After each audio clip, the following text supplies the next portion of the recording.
والی سرکار نے اگر واقعی پھونک لگا کے اس لنگڑے کو سیدھا کر دیا ہے تو آغا خان ہاسپٹل میں کیوں نہیں بیٹھ جاتا بھائی تو؟ مفتی طارق مسعود کے بیانات کے لیے مفتی صاحب کے آفیشیل چینل مفتی طارق مسعود سپیچز کو سبسکرائب کریں۔ گڑبڑ کہاں آتی ہے؟ جہاں آپ کو عقیدت ہو۔ عقیدت اس محبت کو کہتے ہیں جو کسی کی بزرگی کی وجہ سے ہو رہی ہو۔ یہاں لوگوں کی اصلاح بھی ہوتی ہے اور لوگ اس عقیدت میں گمراہ بھی ہوتے ہیں، کیونکہ جب آپ کو کسی سے عقیدت ہو گئی نا تو آپ کے دماغ میں کھوپڑی میں یہ بات آ جاتی ہے کہ اب یہ جو کہے گا صحیح کہے گا۔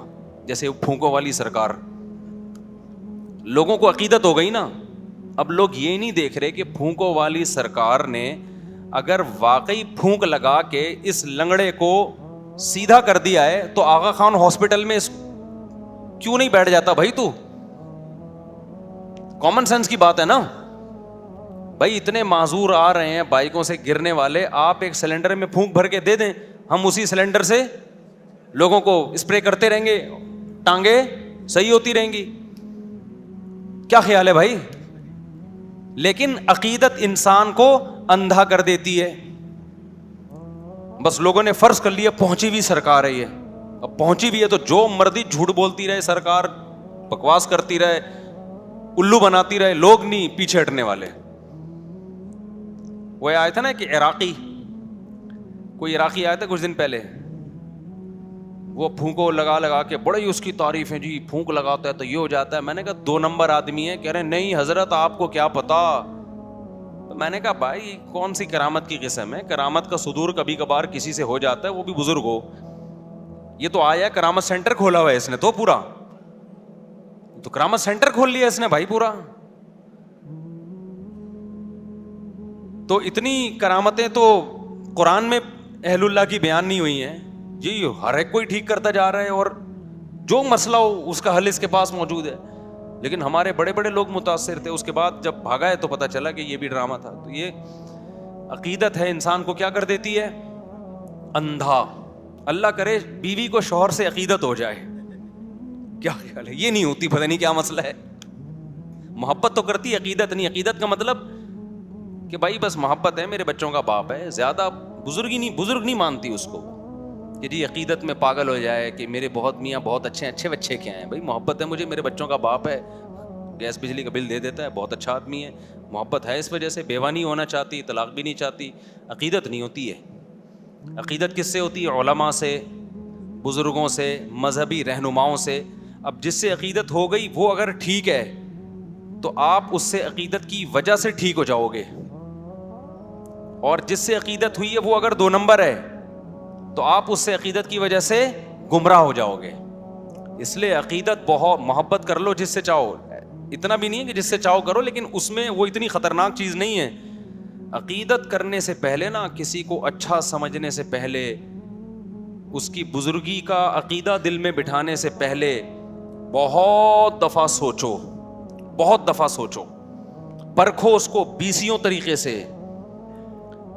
اسی وجہ سے ہم یہ کہتے ہیں کہ کسی کو بزرگ مان لینا، یا بزرگ مان لینے میں تو حرج نہیں ہے، بزرگ بنا لینا، کہ اس سے اصلاحی تعلق قائم کر لینا کہ آج سے میرے یہ پیر صاحب ہیں۔ لوگ کہتے ہیں نا مرشد پیر بنایا ہوا ہوتا ہے نا۔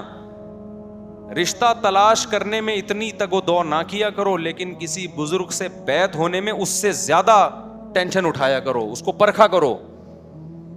سمجھتے ہو کہ نہیں سمجھتے؟ لوگ بیعت ہوتے ہیں نا، فلاں بزرگ کے ہاتھ پہ بیعت ہو گیا، اس سے اصلاح لے رہا ہوں، یہ بہت مبارک عمل ہے، اس کے بڑے فائدے ہوتے ہیں۔ لیکن یہ جب مبارک عمل ہے جب جس کے ہاتھ پہ بیعت ہو رہے ہو وہ 2 نمبر آدمی نہ ہو، وہ کیا ہو؟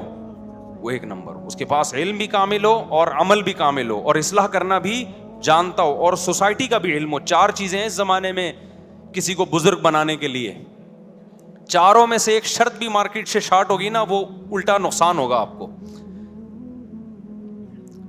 میں پہلے مثال سے سمجھاتا ہوں، اصل ٹاپک کی طرف آ رہا ہوں، یہ بات بیچ میں آ گئی نا۔ دیکھو جب آپ کسی سے جسمانی علاج کراتے ہو، بزرگ کیا کہتے ہیں؟ جس سے روحانی علاج کرایا جائے۔ روحانی کا مطلب وہ جن چڑیل بھوت والا نہیں، وہ تو بزرگ ہوتے ہی نہیں ہے، اس کے لیے شرط ہے کہ بزرگ نہ ہو تو ہوگا وہ۔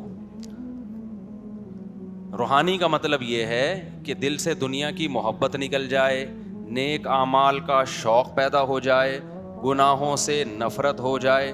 کبھی گناہ اگر خدا نخواستہ ہو جائے تو توبہ کے بغیر سکون نہ ملے, صدقات و خیرات کا جذبہ پیدا ہو جائے, دولت کی محبت نکل جائے, شہرت کی محبت نکل جائے, دنیا کو مسافر خانہ سمجھنا شروع کر دے, جنت کی لالچ پیدا ہو جائے, جہنم کا خوف پیدا ہو جائے, سستی کاہلی جو عمل میں ہو رہی ہے وہ سستی چستی میں تبدیل ہو جائے.